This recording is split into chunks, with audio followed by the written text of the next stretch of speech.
Okay.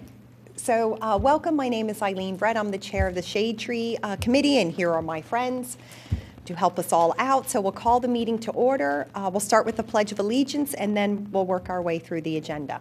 Okay? So I pledge allegiance to the flag of the United States of America and to the republic for which it stands, one nation, under God, indivisible, with liberty and justice for all. And just to keep everybody aligned, we have a few changes to the agenda. So item C is being deleted. Item D is being deleted. And what's being added is 435 Barclay. So we'll make that item F. Okay. So to start off with, we'll approve the meeting minutes from the February meeting. Any comment? Okay, all in favor? Aye. Thank you. Okay, so we'll go to the first agenda item, 472 Rolling Road. If you're here, please, welcome. If you can come to the front, just give us a brief overview of your project. Tell us which trees you're removing, what trees you're replacing it with, and your tree protection fencing. We are doing a small patio and pool in the backyard. Okay. We're actually not removing any trees, so all the trees are staying where they are. There was an adjustment to the plan, and I do have an updated plan that I can hand all you guys. We did have to move the rain garden a little bit because it's actually interfering with one of the trees. So we had the engineer shift the rain garden away from that tree and adjust the size a little bit. So if you guys want the updated plans, I can hand those out to you. What may be easiest if you just put it on that desk right there, and then we can see it in the overhead.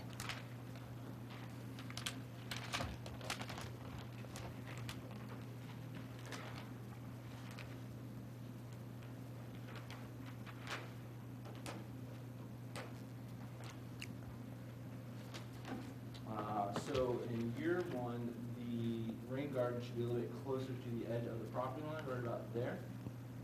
Once we did a field study real quick and checked to see where all the existing trees were with the engineering plan, we realized that that rain garden was right in the middle of the tree. So instead of removing the tree, we just bumped back the rain garden a little bit and then just readjusted the size and everything.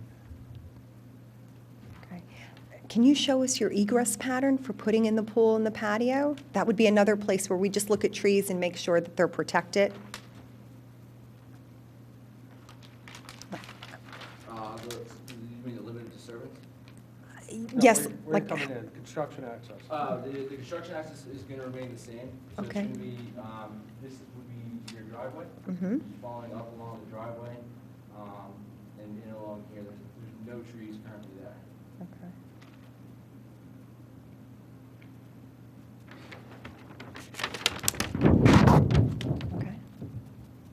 Okay. Are you showing tree protection? I couldn't find tree protection on here. No, since the engineer didn't have that tree line there before, on their plan, they didn't actually have the tree protection.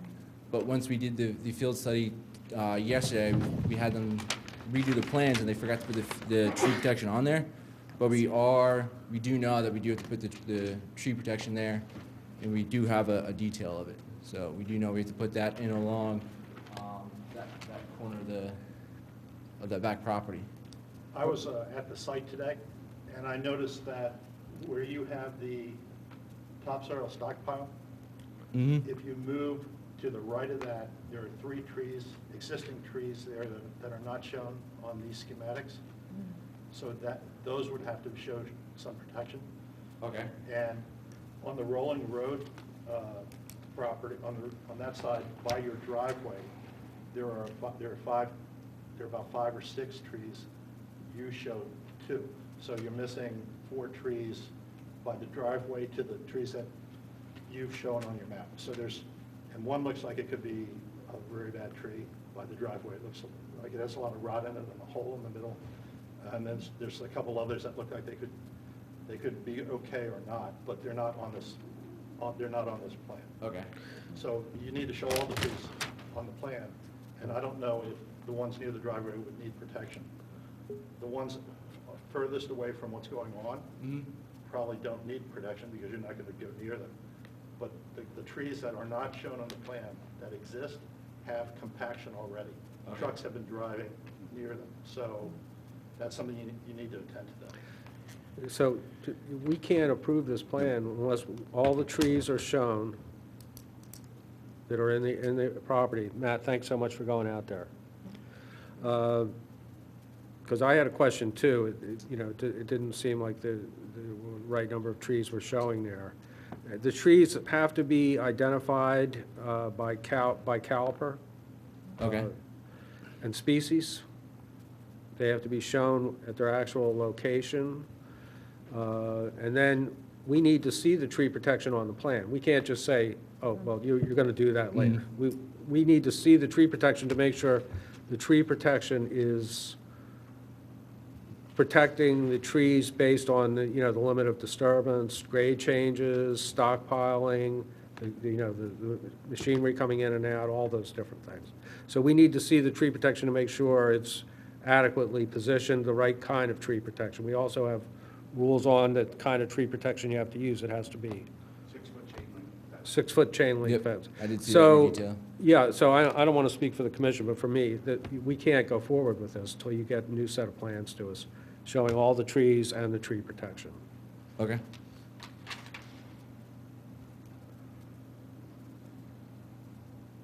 Anything else? Okay. Does that work with your schedule to come back next month with revised drawings showing the trees and the tree protection fence? Okay. Yeah, that's great then, thank Anything else that you. we need to, with this plan? Is that, think that, because I don't want to, make sure when you come back, we can finish this up. Everything looks fine other than that. Okay, Any Okay, so- questions? okay, so, Wait a second, Jack. Go ahead, Does he James. need to come back, or Yes. can they just show yes, he does. the arborist? But I have- He will need to come back. He will need to come Yeah. back? Okay. Correct. Yeah. If there's like a little discrepancy there that John can look at later, but when you have major omissions from the plan, we need to see them with the plan. Yeah. But James, that's also why I asked about the schedule. Okay, Okay. great. So, thank you. Next up is 443 Barclay Road.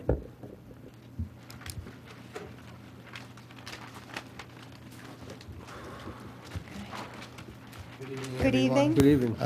My name is Joe Mongeluzzi. I'm representing the homeowner, and I work for Mominy Incorporated.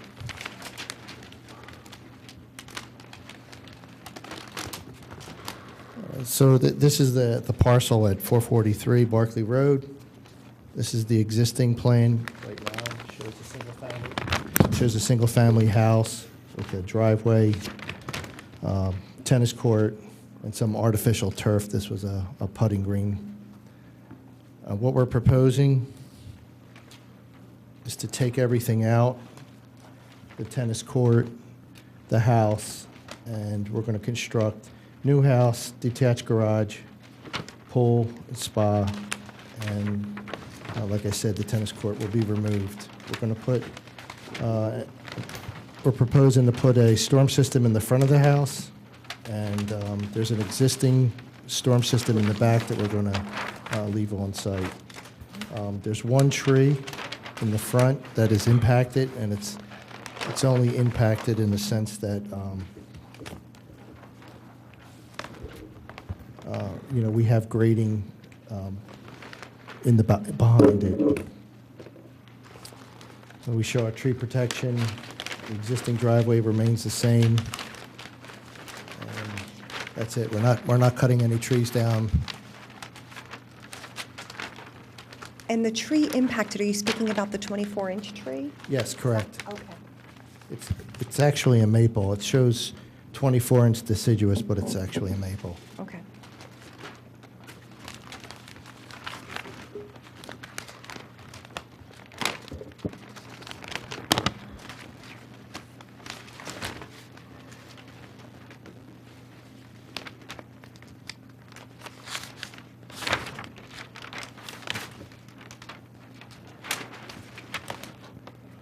And do you mind just pointing out to us the tree protection fencing? It's right here. It's Okay. highlighted in blue with the X.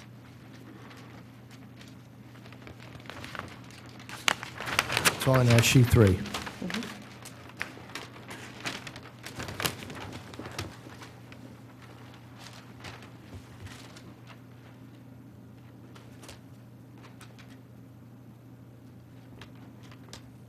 What's a tree on the left side of the driveway as you come in? It says deciduous there as well. Do you know what kind that is? Oh, yeah, I see it. I don't know, it's a 6-inch tree. 6 inch? It looked like a maple to me, The maple. Japanese maple. And it's only 6 inches? Correct. Do you need fence around that as well, or since you're keeping the driveway as the entrance? That's correct. Yeah. Yep. Anything above 6. And is that there on the plan? What's that? The tree protection On that, for that for tree, that no. tree? No. Okay, so that would need to be added, since I assume you're using that driveway as your construction entrance? Yeah, that's correct, but there's also a wall right here Oh, there. that kind of protects that tree. Same with this wall here, that's going to remain. There's no other trees on that property? That tree's not being impacted, other I than don't driving see over the fence protection driveway. protect- Just that circling this one deciduous, right? Yes, correct. Yeah. And then they're thinking about that one over there. Right, yeah. So then I think that's safe, that wall should be This one here. sufficient. There's a huge wall that goes around the tree. Okay, and so you just have those 2 trees on the property, is that correct? Yes, that's correct. Okay. Any other questions? Okay. All in favor to approve? Aye. Great, thank you very much. Thank you for your time. Okay. Now we'll go to 145 King of Prussia Road.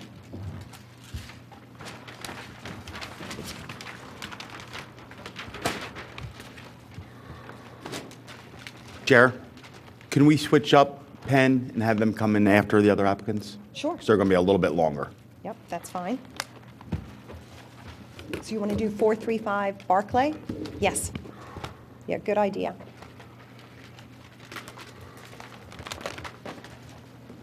Oh, that's right.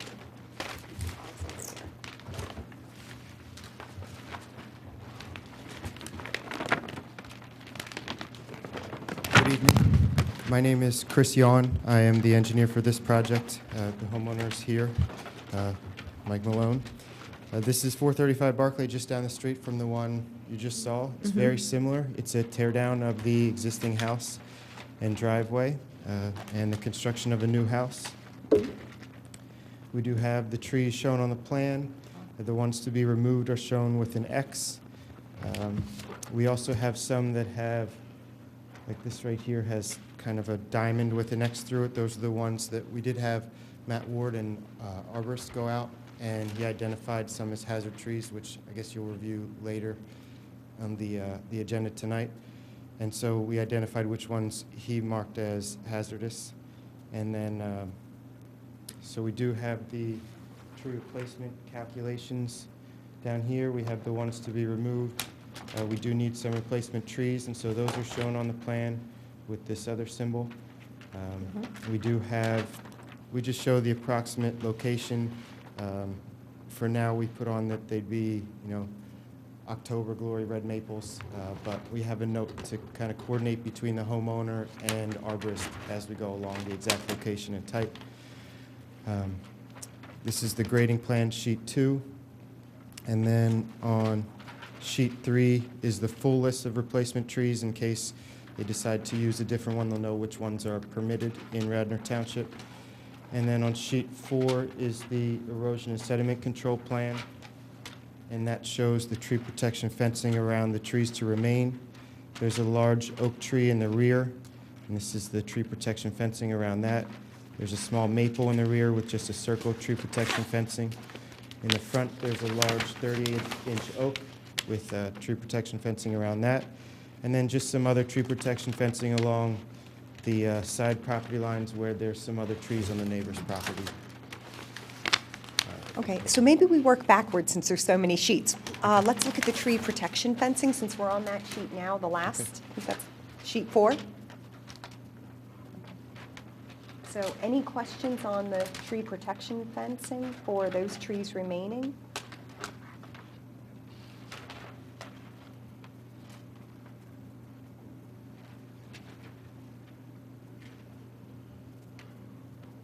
Construction's coming in the driveway, the existing driveway? So we have a construction entrance shown on the new, there is an existing driveway. They're going to reuse at least the front part of it. And then once you get, say, 40 feet back, it's going to be reconfigured. We show the construction entrance on the other driveway. There'll Can be you a point loop. that out to us? Can you point that? Yeah, out? so right here. That's that, here's the label for it, stabilized construction Right, entrance. okay. And so they would basically have to leave through that. They could enter through the other side. And where is the other side? This is the existing driveway on this side.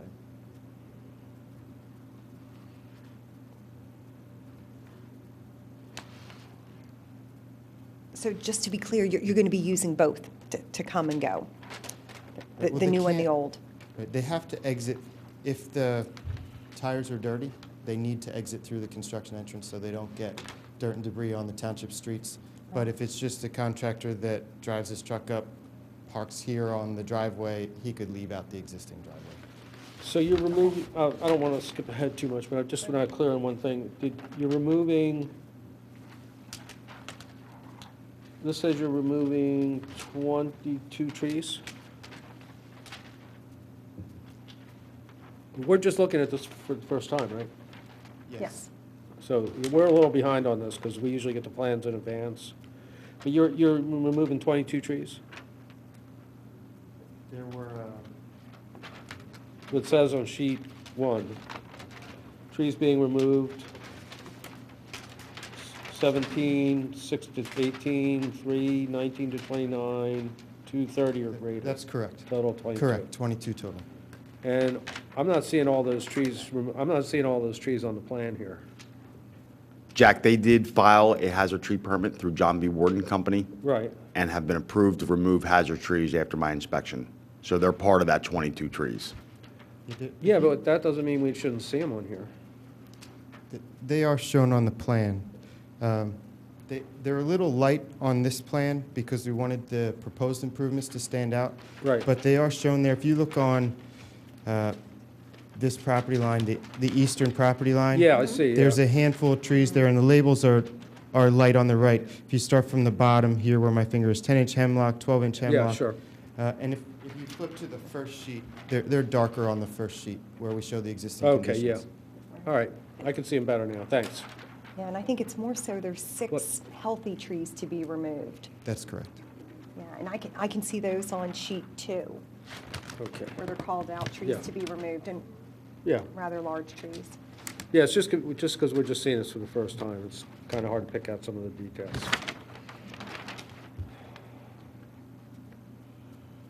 And, were you finished with your question on the first, on the tree protection? Yeah, okay. So why don't we move now to general questions around trees being removed and trees being replaced? So we'll leave the tree protection. I think we're good there.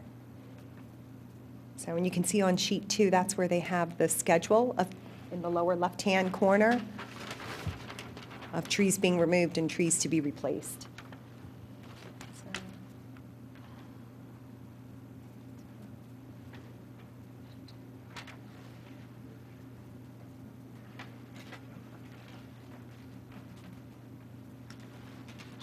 In terms of replacement trees, on sheet 3, the list you have is an updated list, and it's not your fault.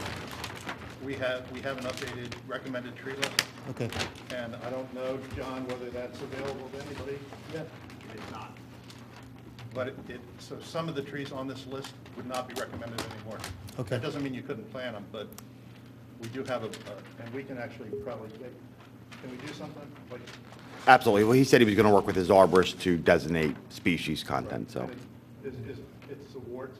that's correct. Okay. For now, I could add just a general note that says trees must comply with the most up-to-date list. Please, of approved please trees. do. Great. And the wards did the evaluation of trees that needed to go? Yes, in that road.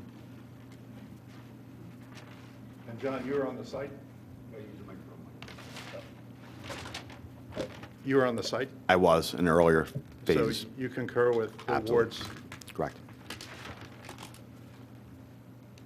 So at this point, you're not showing where you're going to be doing the plantings? We do show, it's this symbol here. That's the Okay. proposed tree, and so there's some notes off to the side that say, we just Okay. say approximate location and Right. That's Uh, fine. Oh, just good, so you okay. had something on there to give you an idea, but, you know, once the house is built, I think that's when the Right. homeowner would probably walk the site. and- Sure, sure. But you're planning on site? You're Yes. planning on putting all the replacements on Yes. site? And actually, that symbol I pointed to would be the larger shade trees we're required to plant, or large canopy trees. And then there are some smaller evergreen trees that would be more of like a property line buffer. Right. In looking at the tree replacement formula, that looks sound to me. Yes. Seeing 6 coming out, the right sizes are all listed, 18 being replaced, that looks good. And a large amount of them, 10 out of the 18 being large canopy. So that looks okay to me. Well done plan. Yeah, so any questions? Okay, great. All in favor of approving? Right. Thank you very much. Thank you. Good luck. Now to 145 King of Prussia.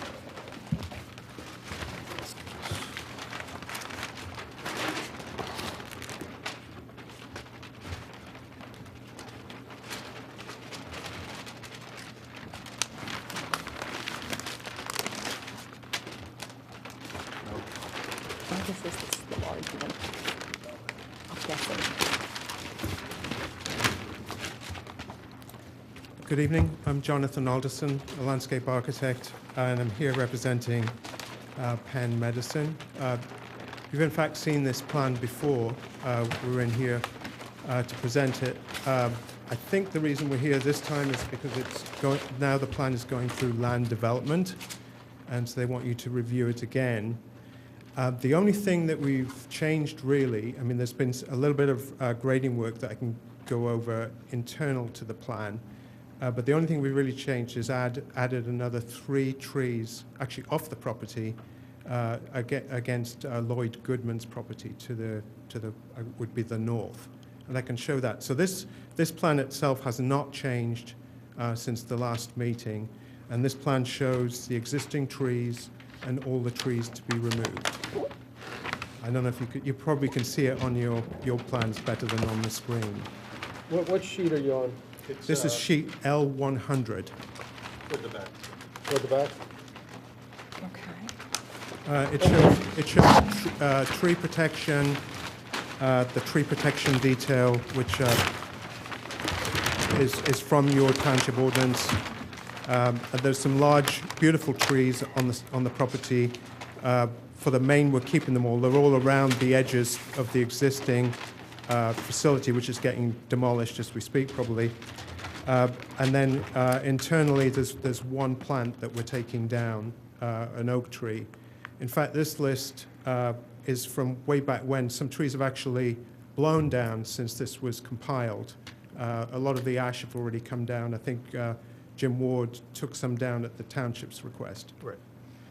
So I can move on, if you've got no questions, I can move on to the landscape plan, but if anyone's got any questions. Well, I checked things out as far as I could today because I don't have total access to the site, but the shade tree fencing looked perfect to me.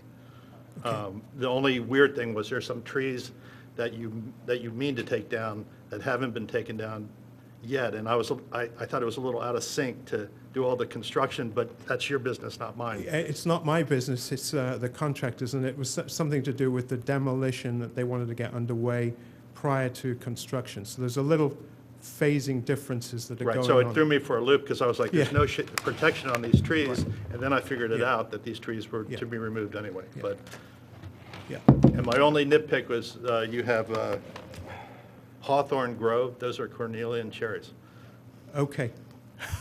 and they're beautiful. I Yeah. mean, They're Yeah. coming into bloom right Yeah. now. They're well protected. Okay, okay. I'll make sure we change that. Would you like me to move on to the landscape plan? I can show Yes, you. please. um, If you can just tell us what sheet you're going to. This is sheet L400. And the only major change is sort of internal.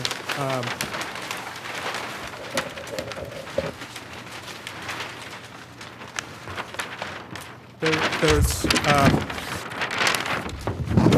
3 American holly, which are going to be planted actually on Lloyd Goodman's property, and that's just to act as screening for the trucks that pull out of this loading zone, so they don't shine in his windows.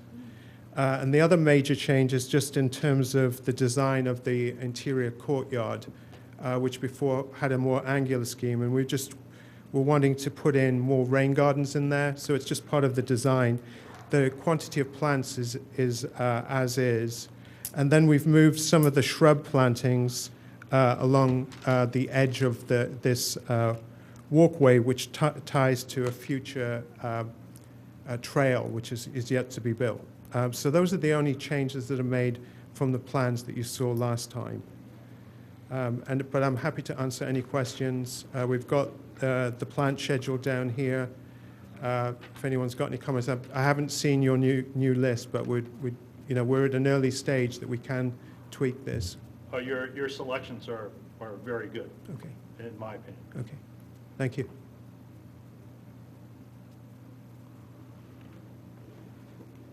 So in summary, the plan is, as already approved, with those trees removed, with those being replaced, and you're coming to us, you've added 3 additional trees Yes. actually on someone else's property. Yes.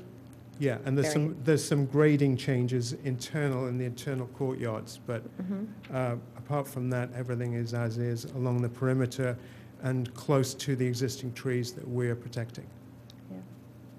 Yeah. Then I would trust that our approval from before stands, unless anyone has any questions. No? I think we're all good. Okay? All in favor of approving? All right. Great, thank you. Thank you very much. Thank you.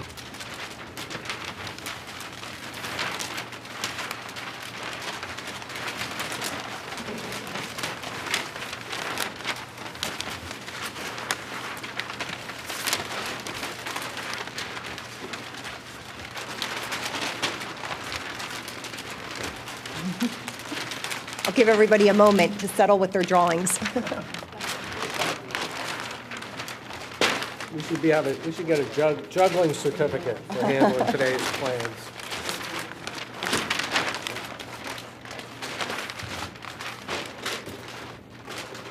Okay, so when everybody's ready, we're going to move on to the next agenda item, which is a letter that came from Radnor Conservancy. You would have received this via email earlier in the month, and then Trish was nice enough to put a copy in our agenda packets, or just, I should say, not in our agenda packets, on the, when we arrived tonight. Okay, so I'll give everybody just a minute or two to read it or refresh their memories on this, and then we'll discuss it.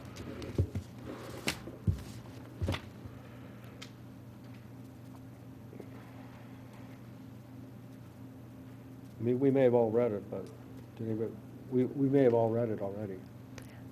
Yeah, we'll just give folks a minute.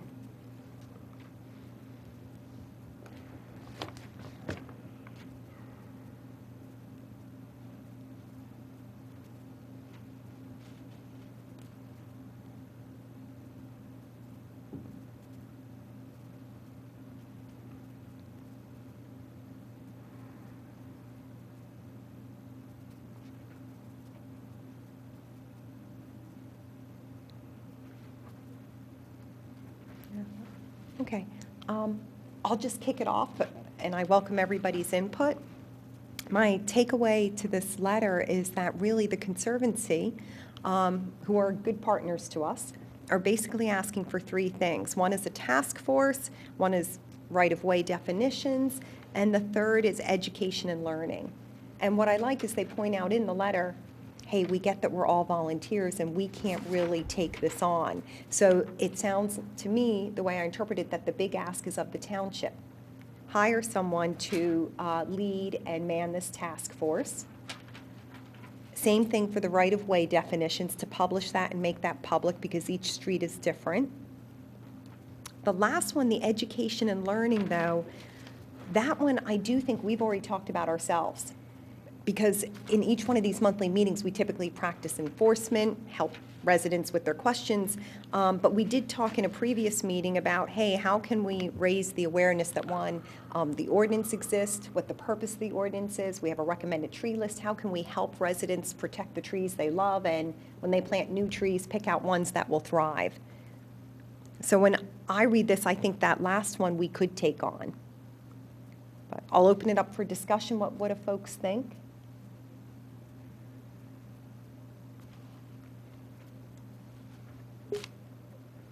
And I should say, when I say education and learning, I mean in concept, not necessarily every bullet. We could decide, what that looks like, how best to do this.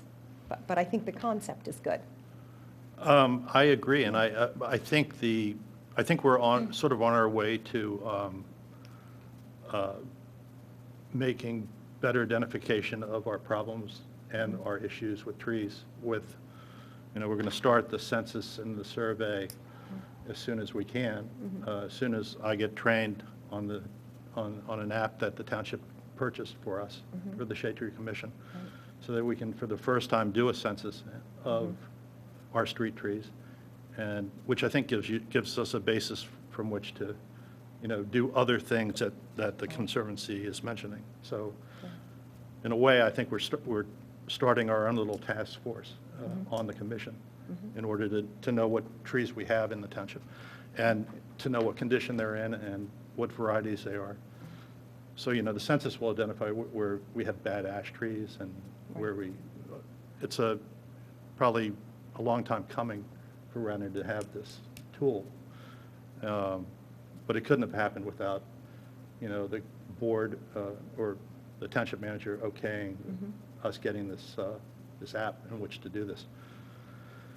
So, and in terms of education, I mean, a previous Shade Tree Commission actually asked PICO to come to a Shade Tree Commission meeting, and they sent 2 or 3 representatives who actually, that was an agenda item. It was talking to PICO about how they come at this issue of, dealing with trees around wires and trees that haven't been taken care of. So maybe that's, an action step, something we can do to be sort of proactive, invite PICO to a Shade Tree meeting and say, for a half hour, we're going to have a conversation. You're going to tell us what your issues are. We're going to tell you what we think ours are, and so the public can see that interaction. So maybe that's valuable.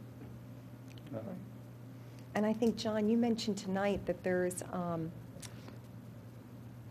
behalf of the township, it's not really PICO making those decisions or Ashland, but it's actually Public Utility Commission. Thank you. Yep. That's what I was looking for, that name. Public Utility Commission, that is basically giving the guidance in how this is to be done, when it is to be done, et cetera. Correct. So, Matt, maybe along those lines, they could come. Yep. Okay.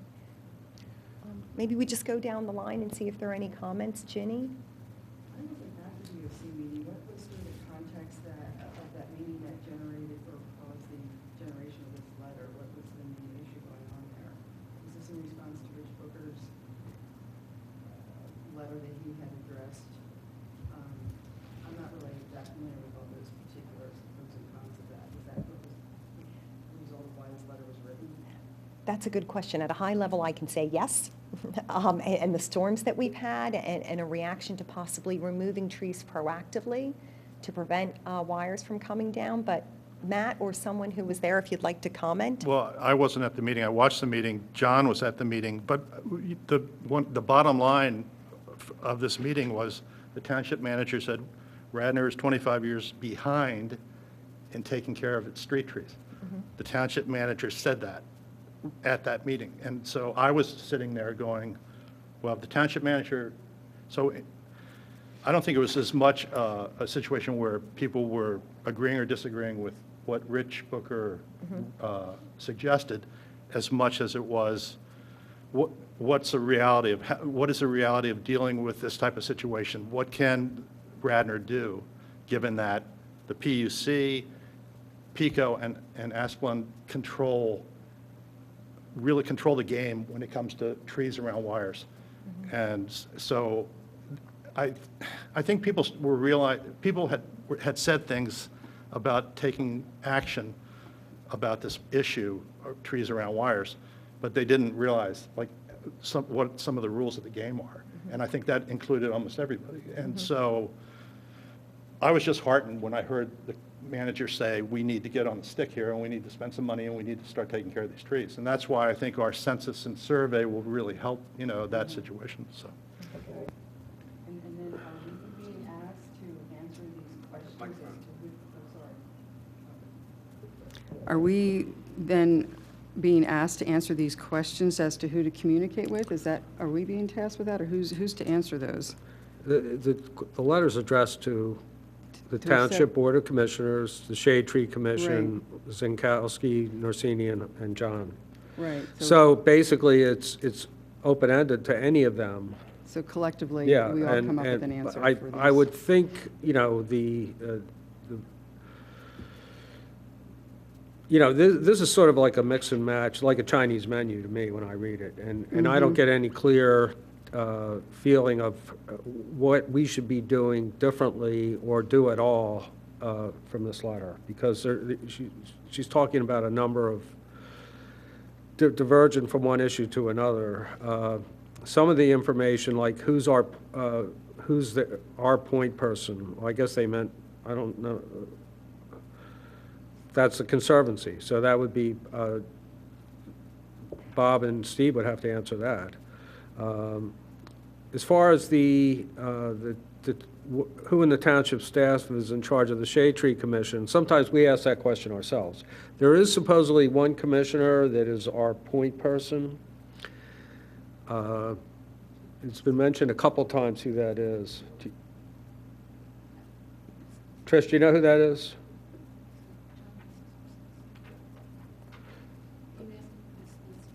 No. There's who on a the board of specific commissioner commissioners? is the liaison for the Shade Tree Commission. If we have like one at dialogue with the Board of Commissioners. So we are looking into that. I have Jennifer Yeah, looking into finding out who exactly it is. yeah, I think it might be somebody who's not with us anymore. The board's really reorganizing. They might actually need to appoint somebody to Yeah, do I that. I can check offline. It used to be Jim Higgins, and I believe Right. they did replace it with someone, and the name escapes me right Yeah. now.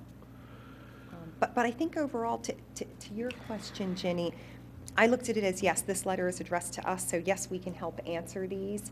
But I really saw our answer being, what are we willing to take on out of the three things that they're asking for? And that's where my proposal would be, that we not take on the task force, but to Matt's point, we have a good feeder mechanism into that with our master tree list, what Matt's referring to as the census. Right. The right-of-way definitions, I don't think that's us. Right. But the last one I do think is us. Education and learning, we can help out there. And also, we've talked about that before, working with realtors. The working- right-of-way will come from Mr. Dorsini. Perfect. Yep. Oh, good to know. No, I would agree with that summation. Okay. Eileen, back to Yeah, the go ahead. education, I'm learning so much. Yeah. Being new, and let's face it, if you're not doing a development, you really don't know anything about the Shade Tree Commission. Mm-hmm. But I mean, is this our responsibility to put letters to the homeowners? I mean, are we? What we had talked about, it may have been late last year, is rather than always practicing enforcement, how can we be proactive? How can we get out there and let residents know we exist and we're here to help? So we thought one way may be working with realtors. And in every homeowner gets like a welcome package. Could we just have a mailer in there that says, hey, by the way, we are the Shade Tree Commission, we exist. And be mindful, please don't remove any of your big heritage trees 30 inches or larger without talking to us first. We can also help you in planting new trees and, what will thrive in this area. So just something to make the public aware we exist and we're here to help. That type of education. Well, the Shade Tree checklist, you did that, right, Matt? Okay, so does everybody have a copy of that? The Shade Tree checklist that was updated 1/12/08, which shows permits requiring shade tree plan review, tree removal, tree protection plan. Anybody? I'm asking if they Did you have it. submit that around, or where did that come from? I don't think I have a copy of that. Yeah, that came out in, I think, January. It must have been January's meeting because the date on it was 1/12/18. So I think it was with our packets in January. Okay, I'll look. It just had to be revised to clarify the tree replacement formula. Right. Now, we had talked about, now that's something that could go to the homeowners. If we had, you know, something similar to this, or we were talking about this, develop that as something to go to the homeowners in their packet. So Steve was supposed to get back to us, Norsini was supposed to get back to us as to whether these packets go out and whether anything like this is in there. Well, Jack, I asked Steve about the status of that. Yeah. And he said every applicant now gets this checklist when they get something from Radnor to help them along. Yeah. So everyone who applies to do something with their property that. Right, but we were talking about, in addition to that, new people that just come in and buy property don't make any changes. It's never been put on the website, so it should be Yeah. on the website. Yeah, But so we're- I think we're it's a talk- larger issue, like just around communications in general. I think we have a whole bunch of opportunities. One is the website, one is working with realtors, and another may be, you know, the checklist going out with everybody who applies. And I don't think we have to crack that nut here, but I think that's, when I read education learning, that's how I see it, just kind of a proactive approach. Joe, does that answer your question? I mean, are we, like, would we have a township employee put this together, or do we actually do it ourselves and, you know, be If I may, proactive? yep, we would provide the information, and township staff will draft the letter to the Conservancy with the response. And did you mean for the education side, the learning? What I are was you just- talking about specifically? I'm not Oh, clear. I mean, just being proactive with, Yeah. you know, replenishment of trees, let's say, the things that we talk, you know, I know, the free trees in the fall. I mean, Yeah. just all this education that should be out there, you know, not just when you're doing a development. Yeah, what I was thinking, and we haven't had a chance really to have an ad hoc meeting where it's just like a working session, but I was thinking we could actually, welcome, Claire. Thank you, Eileen. Hi. Hi. I was thinking that we could form like a communications task force and maybe even hire somebody with a communications background. And it could just be somebody that works for us hourly and could help us with the web design, could help us with, hey, this is, you know, we're in the Radnor News, if you want to put a one-pager in there, this is what it should look like. So it's professional and it catches people's attention and causes them to take action. That was kind of my own thinking. Probably wouldn't be that Makes sense. expensive. Or simply add it to the website. If you want a tree in the fall, here's Yeah. how you apply. Yeah, and Radnor Conservancy may even already have it on their website, but yeah, what can we do on our side? How about a call from the township? Could they, like, we get calls maybe 3 or 4 every day it snows, and we have a snow day for school. Yeah. So I assume they could just link something up to, say, we have a shade tree ordinance, Right. try to look at that. That Yeah. seems like a cheap way to get the word out to how many students are in Radnor Township. Yeah. You mean how many residents? Students, because they probably have a list of every student. Oh, yeah. So all those families will get it, then set up Right. maybe a Facebook page, you said pay somebody for a communication or something Yeah, like that? yeah. Facebook, website, Right, try to do all that. right. Do we ever put any educational information on our cable station? Not that I'm aware of. I don't know if others know differently. Yeah, I've never seen it. Yeah. I mean, would that be feasible? I bet you Perhaps there's a just lot like of a, stuff you know, that's like- feasible. like just a- Yeah, even just I think a it's worth checklist looking kind of at. thing that we've just put Yeah. together, just have that on there at some point. John, do you know if there's a link to the ISA website on the Radnor? There was at one point, it is no longer on there. Could that be added, or? Absolutely. Jim Dooling could That might be absolutely. a good idea as well. So people can learn from that. Mhm.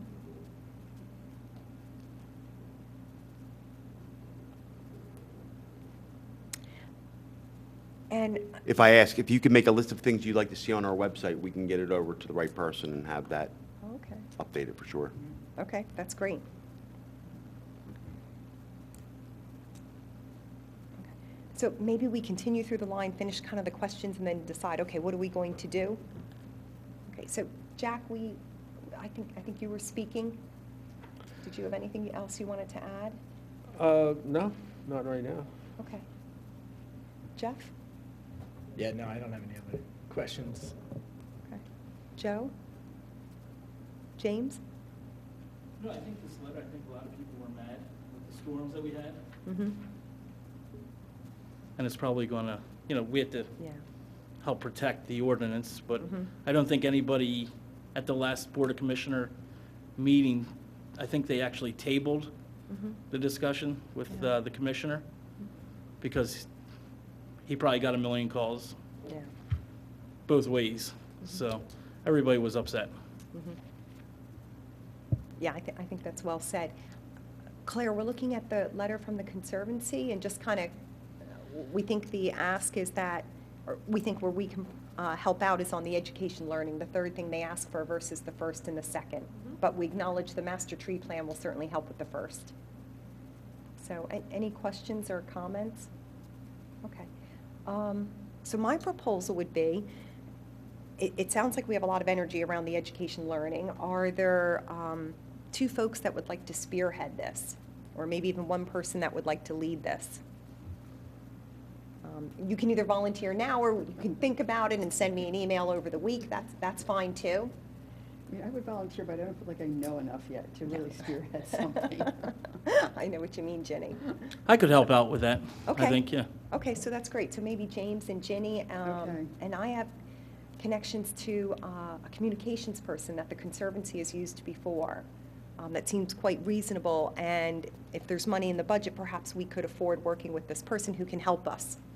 Okay. In what resonates from a communication standpoint, and maybe all the different vehicles. We can give her those that we've listed, between the phone, the Facebook, the website, cable. Okay. When would you want this, by next month or earlier, or? I think I would let you two tell us as to what time frame. Because I think, Have something by next month. yeah, maybe just a high-level plan Okay. by next month. Go Yeah, ahead, Jack. well, I think what you need to determine is what you want to communicate in general to who, through what means the township has to make these communications. You don't want to overdo it, you don't want to underdo it. You want to try to reach the most people.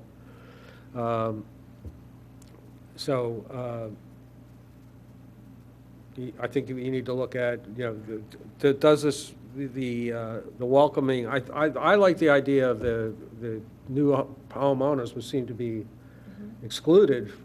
We're talking about people that are doing work or, making additions or things like that, who have to come through the planning process. But the new homeowners that come in with all these properties that already have all these mature trees on there, that start taking them down and before they even know what's going on, I think it's important that something go out to the new people that purchased property here. And then now the people, the website is not, that'll reach, at least get into the hands of all the new homeowners in the township. As far as anything you put on the website, that's only going to relate to people that are interested in looking at the website to find out about those kind of things. So, you're kind of preaching to the choir there. Those people are probably among the most knowledgeable already. So the question is, how do you communicate to people who are resistant or not really looking for that information, but who need it? So something like that. You were talking about the phone thing idea. I don't see that would work, but how you can reach the largest audience in terms of letting them know what our ordinance is. And then what do you want to let them know? Yeah. Now, we talked about, proactive things about, plannings and things like that. That would be great for the website, because people would look to the website for that kind of thing. But in terms of how to avoid making mistakes on their property, most people aren't looking for that. So you need a kind of way to get that message out. So that's what I would say. How, you're looking at what you want to communicate, and who you want to communicate it, and how you want to communicate it. Right. What are the That's a good best summary. mechanisms for doing that? Is there any kind of budget for mailers, postage, that kind of thing? Well, that, again, that's not, this is just the high-end part. Okay. We're not getting into the nitty-gritty Not into until the we weeds yet. decide where we want to Okay. go, because until you know what you want to Right, do, you don't right. know where you want to spend the money. Right, okay. But I think it's worth exploring. If we can articulate that, hey, we can add value this way, then we can probably find money. One of the two So we'll together. start But out with the ideal, basically. yeah. Yeah. Okay. But I agree with Jack. If we can identify the what do we want to communicate, who do we want to communicate to, and then what's the call to action? Is it just to raise awareness, or what action do we want that reader to take? But that's where I do think if we do work with a communications person, they naturally have that framework right in their mind. So they can walk us through those questions, help us answer them, and then put together something that looks like, okay, it will accomplish what you want to do. So maybe we let Ginny and James go off and Yeah. kind of brainstorm in this Okay. area. Right.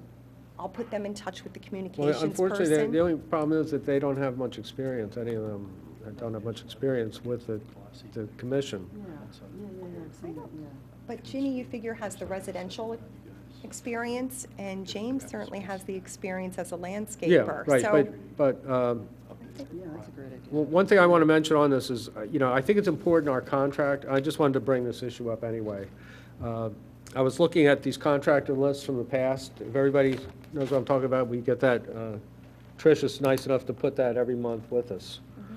So this month, there was 13 contractors on that list, and I went back to my list back to May of 2017, and we had 24 in May, and we have 13 now. As I explained before, the reason for that is because if their insurance is not up to date, Right, they will not show on that sheet that you're looking at. right. That means they may have done work for us in the past, but they need to register. And how often do they renew those licenses? It's not that they renew a license. They don't have to renew them? They need to send us updated Information. information, their insurance and things like that, and that's once a year. Once a year.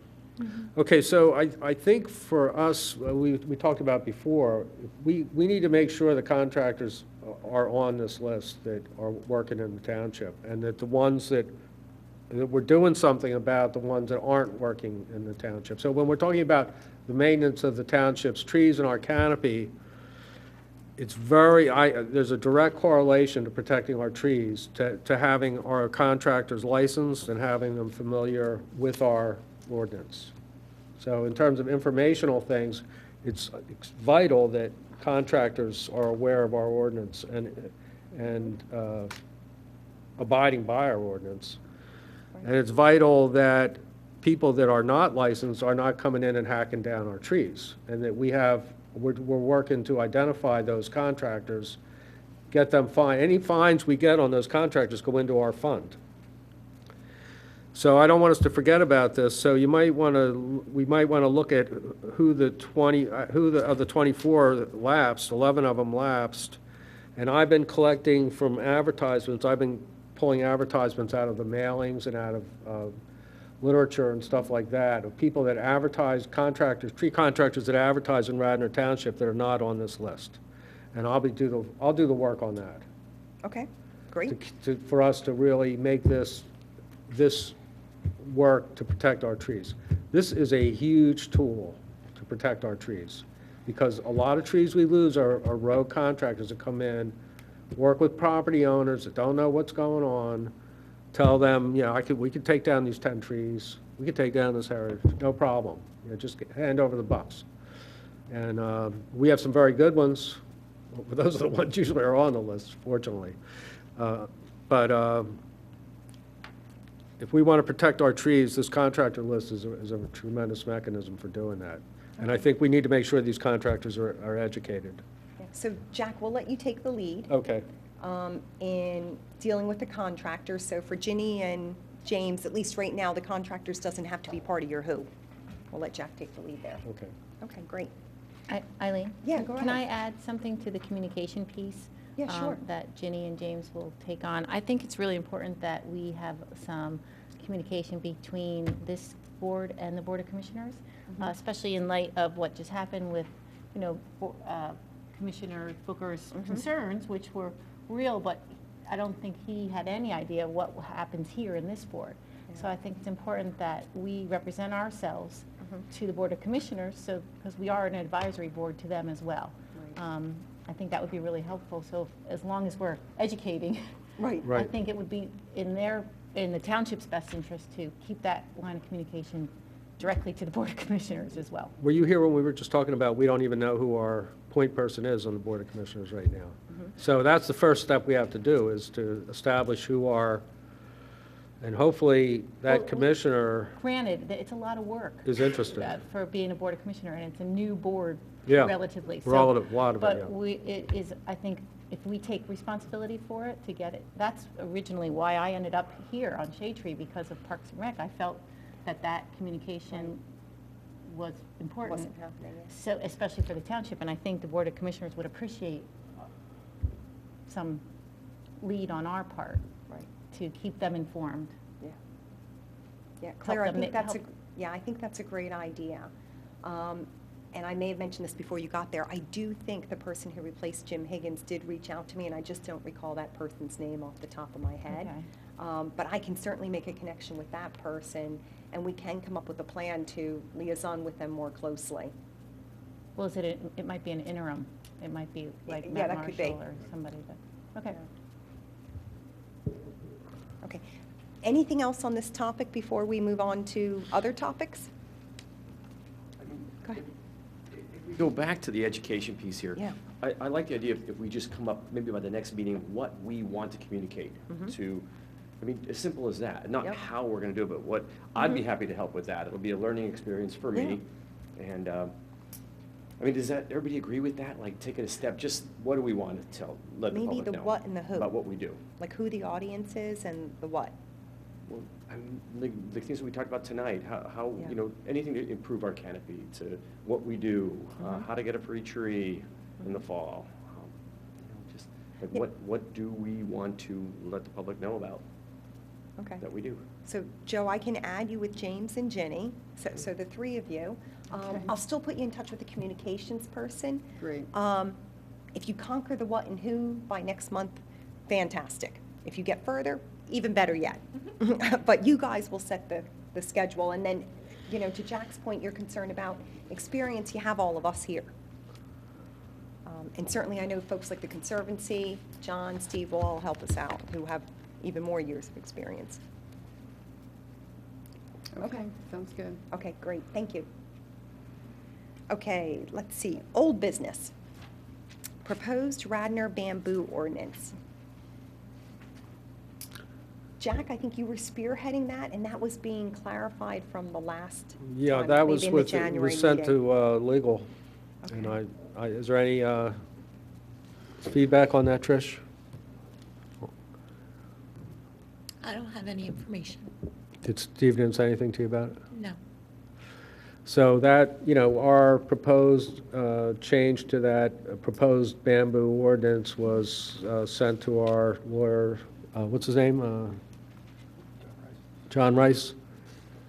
I don't know why it was sent to him. We didn't ask him to send it to him, but for some reason Steve decided that it should be sent to him, I guess, so that he could, if he felt, I don't think they would nix it based on anything he would do, but they might put a letter or some kind of a rider on it to say that what legal thinks of it. So it's kind of stuck there now. I have a cover letter to go to the Board of Commissioners when it is forwarded to them.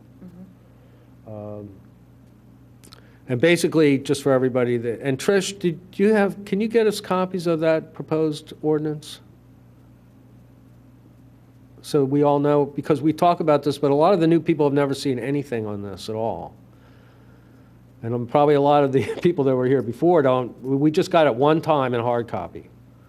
Like a year and a half ago, we got the proposed ordinance, and we never got we never got the proposed ordinance to work with. We only got it in hard copy once.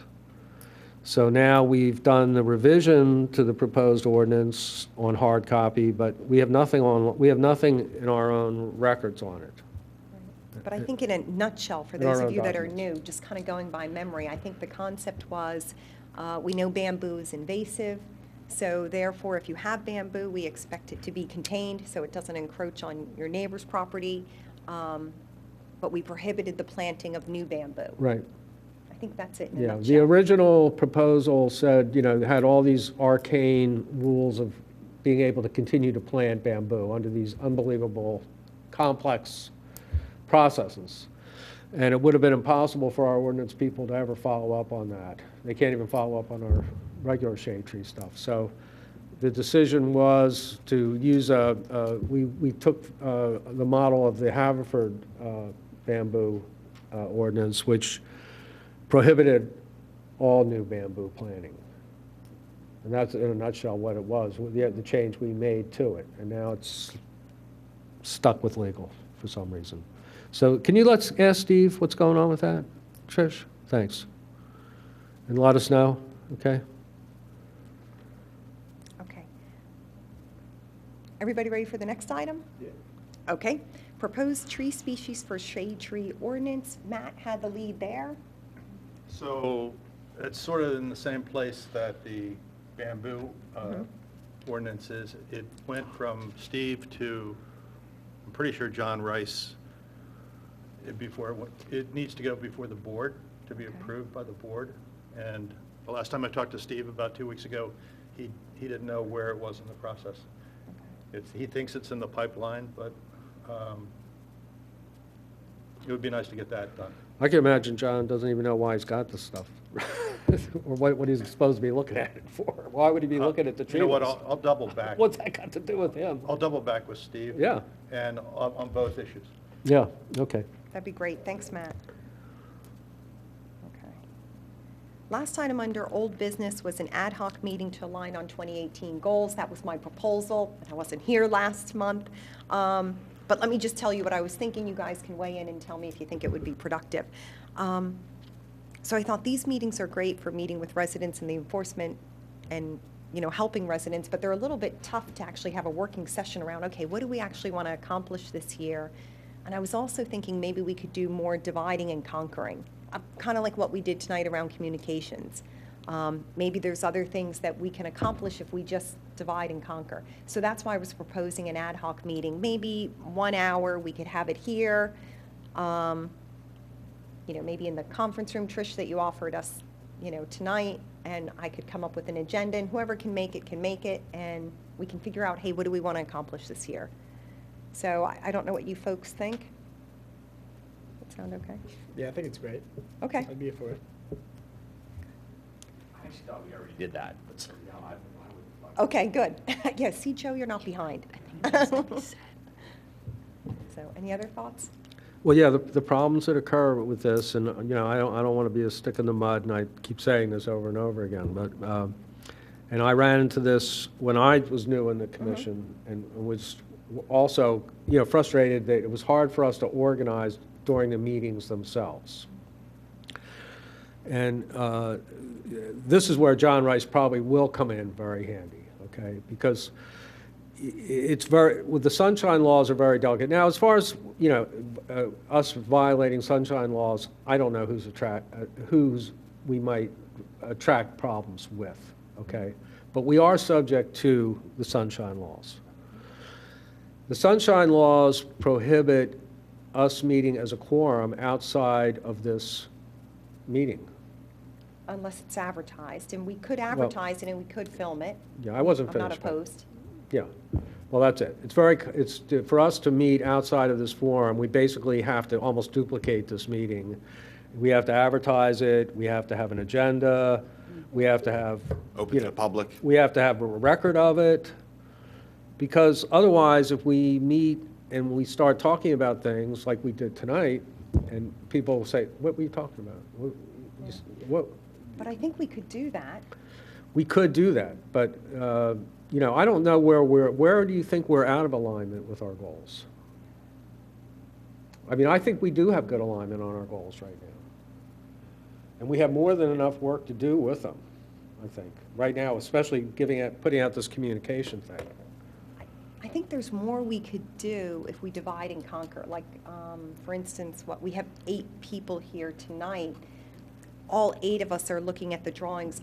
I don't know if that's the best value or best use of our time. So I think by, some people doing the master tree plan, some people doing communications, some people walking the grounds, and some people talking to contractors. I just think there's more that we could do if we just kind of talk about, hey, what do we want to accomplish by the end of the year? When we look back in December, what will we say? Oh, we were successful. Glad I joined this committee. We made some headway. Who could liaison with the Board of Commissioners? Claire kind of mentioned that. We don't really do that. This is the kind of thing where you could bring in this list of goals for this year, and then we could discuss it at one of our normal monthly meetings to set up some people on point for each of these items. I can't hear me well. Did you all hear that okay? Try it again, Jenny. Okay, well, my suggestion was that maybe you could bring in our list of goals for 2018, and during one of our monthly meetings, we could sort of walk through those goals, and people could volunteer like we did tonight, similarly, to be on point for each. What list of goals are you talking about? I'm presuming, I thought Eileen mentioned that we had goals for this year. We don't. That's why I thought it would be a good idea to come up with some. Well, for instance, like Yeah. getting the census Yeah. and survey done, Right. my want is to get that done before the fall, Yeah. before leaf fall. So Mhm. I'm thinking I'm going to spend 2 days a week doing this survey. And so in that meeting that Jenny's talking about, I could describe my timeline, how I see it playing out, because I have to learn how to do this. We Right. have the app, but I have to learn how to use the app. And we may decide that Matt's time isn't enough. So, okay, we need other people to volunteer. Who would they be? How would we manage this with one license? So we just need to have conversations around that if we want to get that census done by the end of this year. Otherwise, it won't happen. Right, but I think another goal is, I think there should be one member of this commission at every site before we hear the applicants describe what's going on, because a lot of the time, the applicant may not even know that certain things have happened on that site that they're asking permission to do, and it's already started. So I do that now, but if anybody else wanted to, like, do it, I don't think you need the whole board to go to the site. I just think it helps to have one set of eyes on, so that people can say, I didn't see the site, but does it match up to the plan? That's the only reason I go, because they don't always match up. So that would be something, it's easy for me, I'm retired, okay? So I can do this, but that's a goal, right? A goal is to have one of the board members at every site moving forward. So these are kind of some of the conversations. The other ones, we often get asked, what are you doing around the ash borer? What are you doing with Parks and Rec? Like, are we cleaning up the vines there? If so, how are we doing it? So it's all these types of topics that come through, but we probably just need time to talk them through. So we have an aligned position and decide, yep, that's in our court, we want to do something about it, or no. That will dilute our focus. We won't take that on, or we'll postpone it to 2019, So I can do either. We could use one of these monthly meetings. We could do it via like an offline working session in a conference room. I don't. You know, another thing I thought about, all of a sudden I'm thinking about goals here, but Claire and I are liaisons to this commission. So I'm on planning, Claire's on Parks and Rec. There's not a really, so far I haven't done a very good job of telling my fellow planning commissioners what's going on in Shade Tree. So that's really a responsibility of the liaison to do that. So that's enough, for me, that's another goal, is to make that more seamless. What happens, because everything planning sees, we see. So it goes through both, all these plans go through both commissions. So, you know, every now and then you'll get the planning commission reacting to shade tree issues when they don't need to. So it's just, I'm sure you see that too. So, you know, I think rather than just talk this to death, I mean, we need to decide whether the majority of us, first of all, if you're going to have a meeting, if it's not a quorum, it's a subcommittee meeting.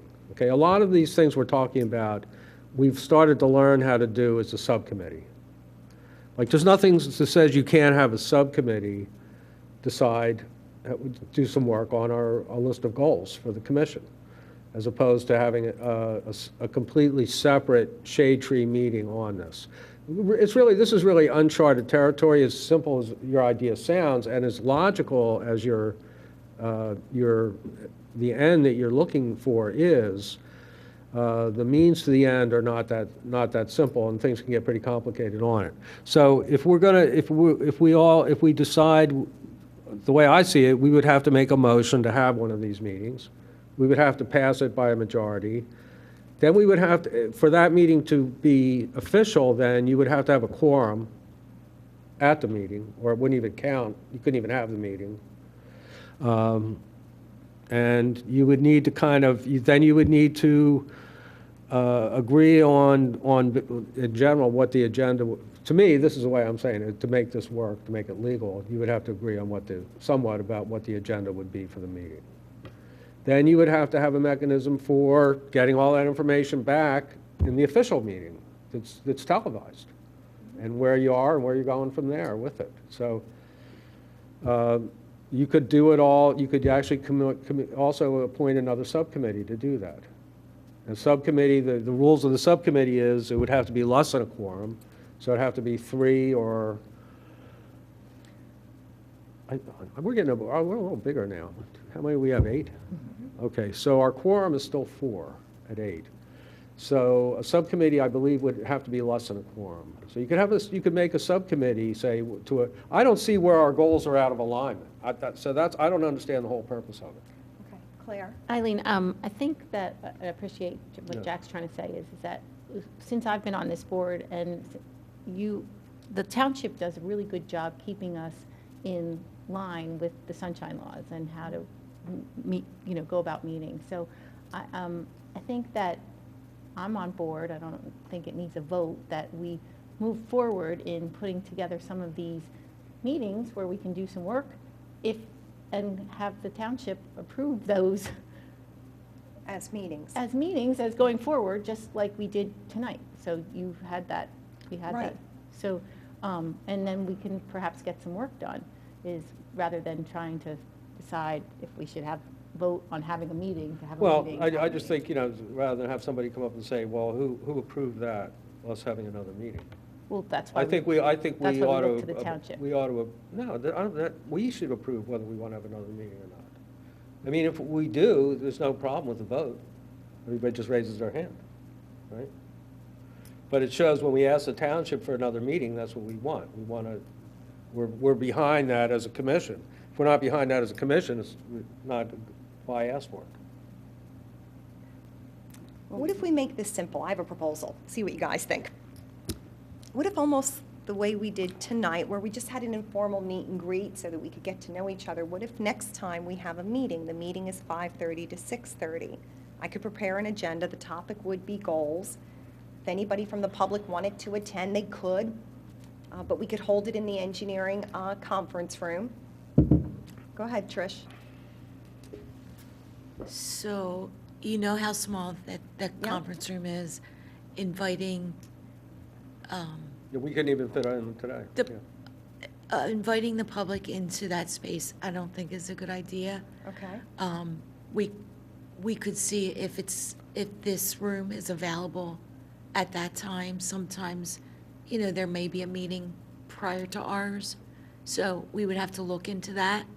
But I'd be happy to look into that and see, monthly, or, so for next month, if this room is available. My thought would be to go along with the subcommittee kind of idea, because so many of us on here are new. Right. We don't really have a clear idea what our goals should be or would be. Right. To maybe the 3 of you on here that have the experience and the knowledge of where we want to go this year, just meet and then bring that list of goals that you decided on and let the rest of us comment on and assign point persons. Does that make rational sense, or? That's a good suggestion, I think. I think that's fine. So I'll draft the goals. I'll send them out via email. If others would like to work on it with me, you're welcome to. And if we want to have a subcommittee meeting, I'll propose that, I guess, via email, and just as long as it's less than 4 people, we're good, and then we'll talk about it at the next meeting in April. Sound good? Okay, super. Okay. Well done, Jenny. Okay, That's what I'm doing with Amtrak for years. hazardous trees. We're almost there. Okay, so we have a package of hazardous trees here. We typically don't go through them one by memory, but I think we asked John if he's looked at these, and does this look okay? Usually a lot of us go through them ahead of time and take a look, see if there's anything unusual.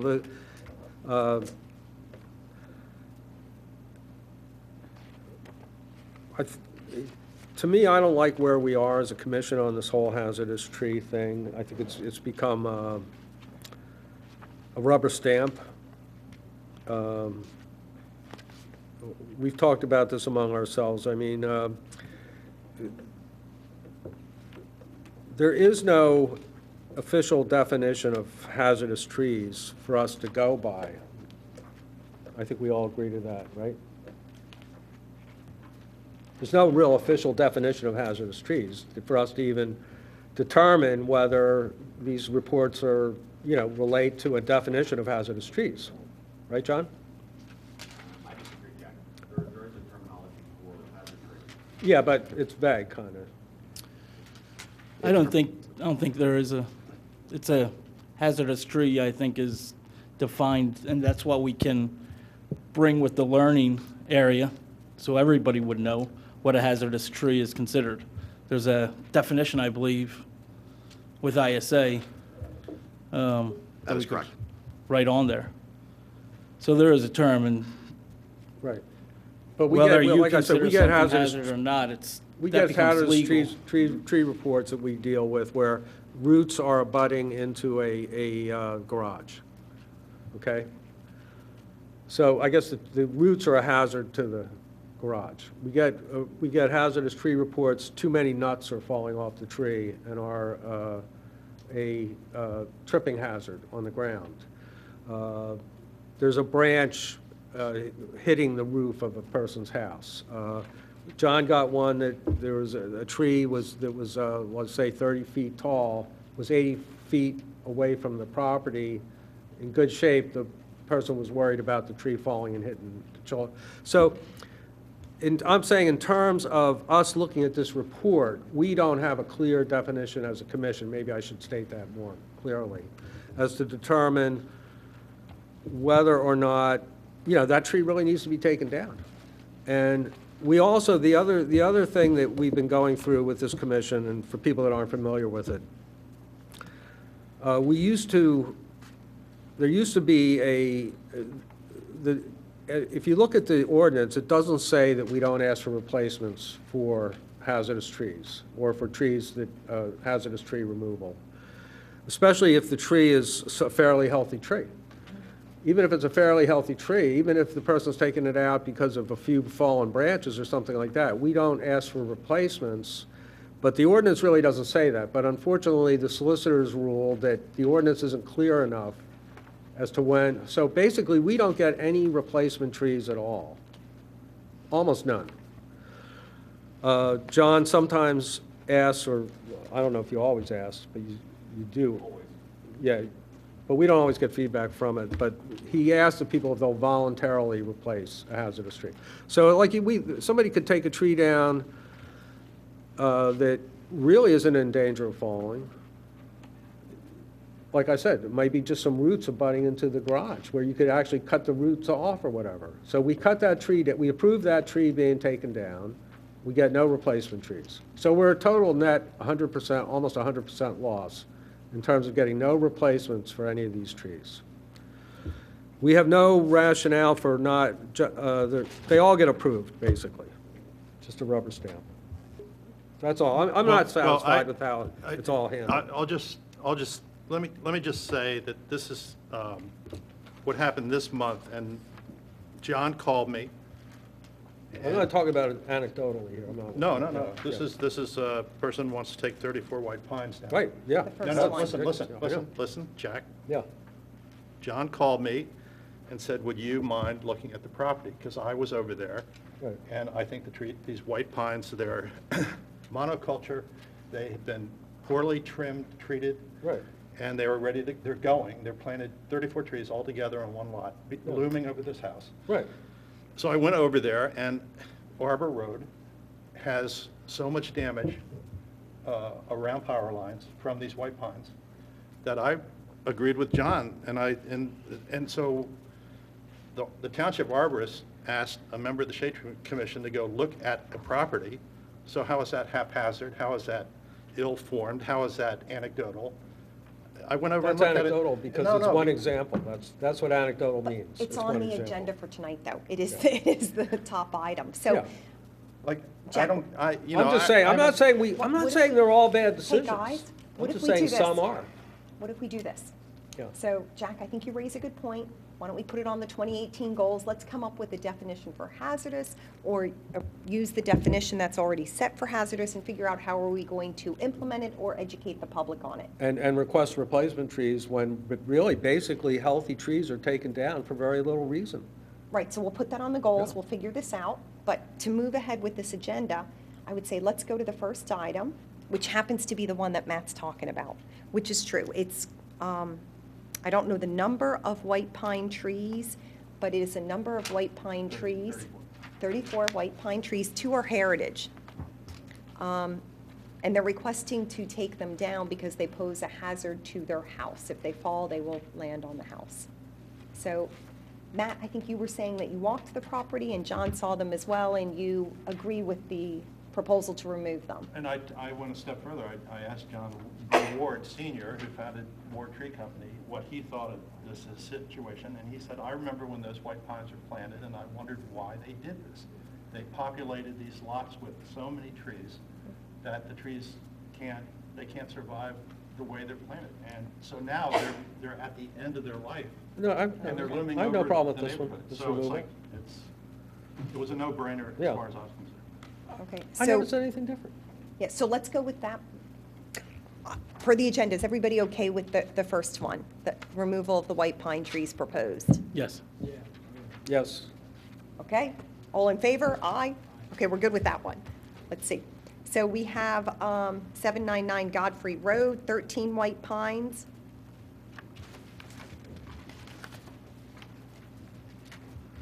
That's over Brook Golf Club. Oh, okay. Yep. You are correct. And Matt, I don't know if you had a chance to see this, or John, is this a similar situation? Okay. So is everyone in favor of approving this one? Oakwood Golf Club, same type of situation with white pine trees? Yes. Okay. All in favor? Aye. Okay. 560 Sproul Road.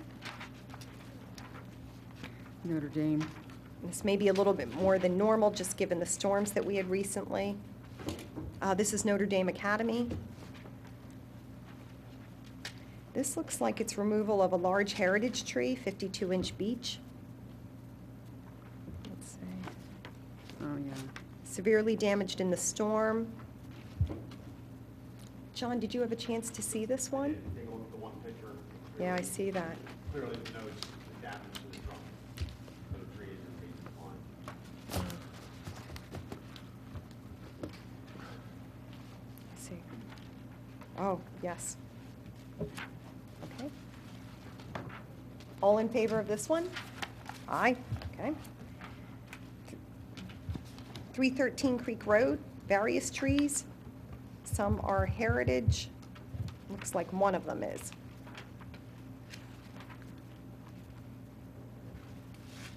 John, did you have a chance to see this one? D, 313 Creek.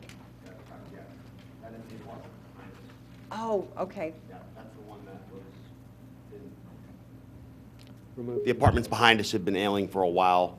They had a lot of large hazardous trees, along with some of Radnor's hazardous trees that they took down for us on their dime.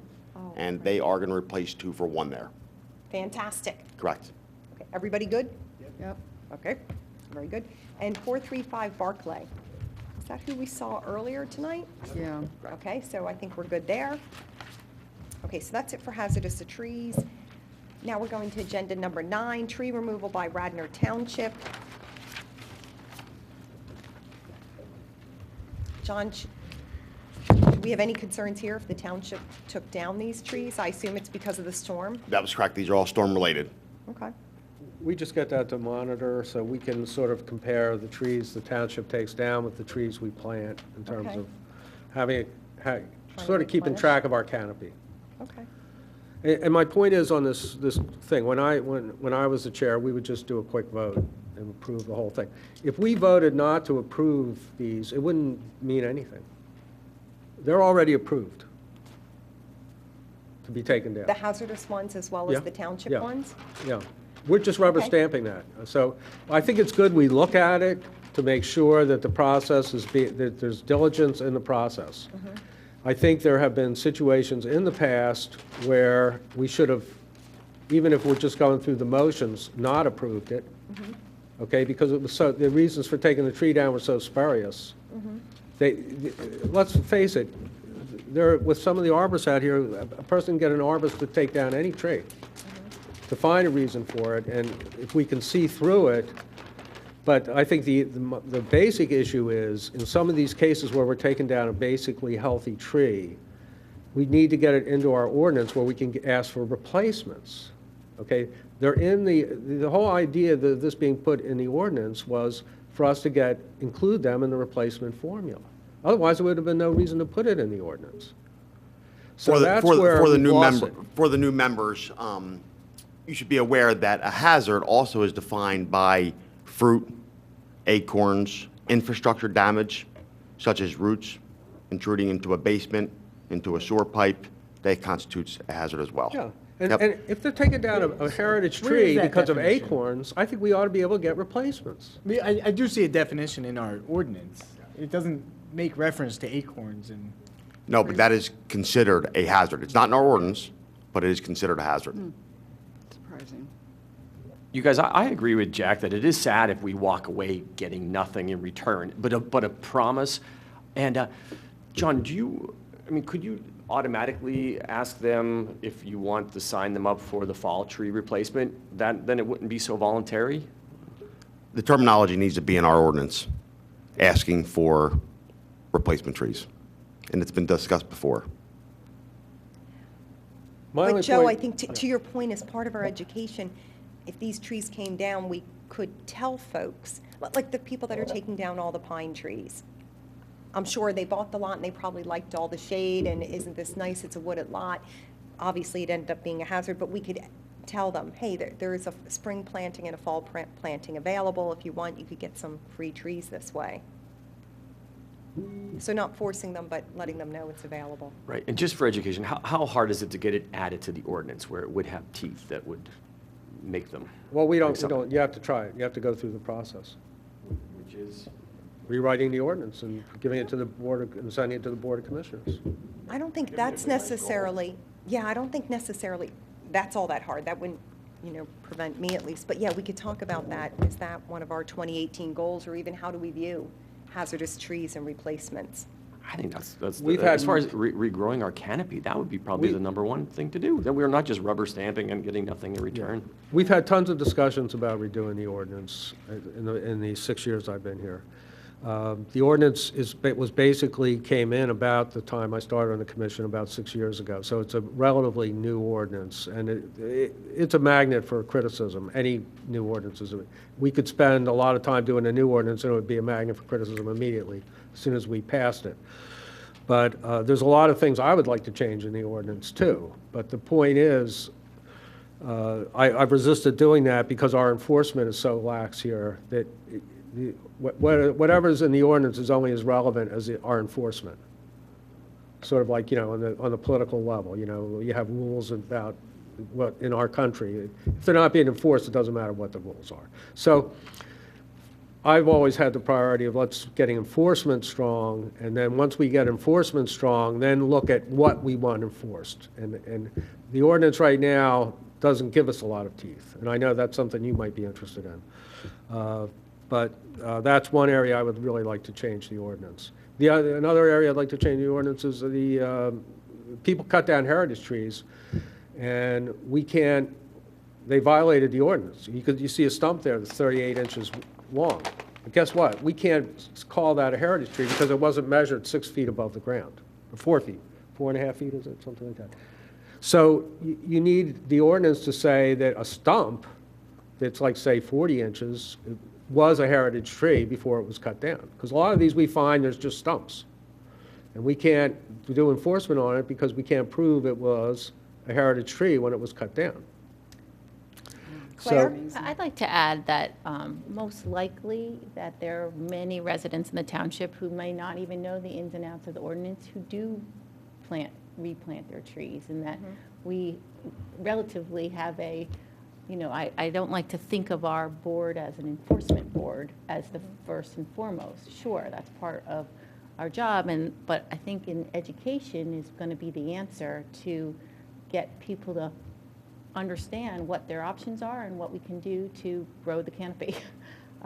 But I'm not so sure that if we spend a lot of time on making enforcement tighter, that that's actually going to be a good use of our time. Right, and that's why I was thinking overall we could have a discussion around 2018 goals, because I'm trusting that we all kind of have different views. What is it that we really want to accomplish, and then how do you get there? They're both important. Yeah. They're both Okay. important.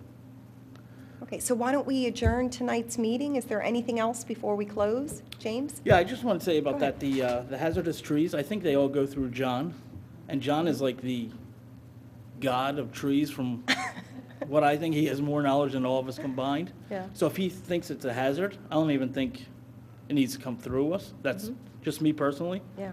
I don't think that we should have to replace a tree if somebody takes one down. That's just because you should want to, probably, but you can't make people do something because the tree has to come down. And I think there is a Well, lot then of you're in basic disagreement with the I ordinance. think there is a lot of enforcement, too. For the hazardous trees. Because this is, being in the industry, it's the only township that I've ever heard of people being fined for taking down a tree. Mr. Nursini, Mr. Zenkowski, Steve McNeilis, and Doug Meter do a great job at enforcing our rules and policies. I know guys that grew up in the area, that have been doing it for 30, 40 years. They've been fined. And by no means It's a anything huge is, enforcement and nothing is rubber stamped here. Yeah, it's one of the best townships for shade tree ordinance to save trees, to save the canopy. Okay. Oh, With that's that being good to said, know. also, I wanted to, the township did a great job with the storms, Yeah. I wanted to say in public. And also Horgan Yeah. Tree Service, John, you know them? They cleared a ton of trees off the road, Oh, okay. and especially in my neighborhood, too. Yeah. So they did a great job. That's great. I say we end on the positive. Thanks, everybody. Have a good night.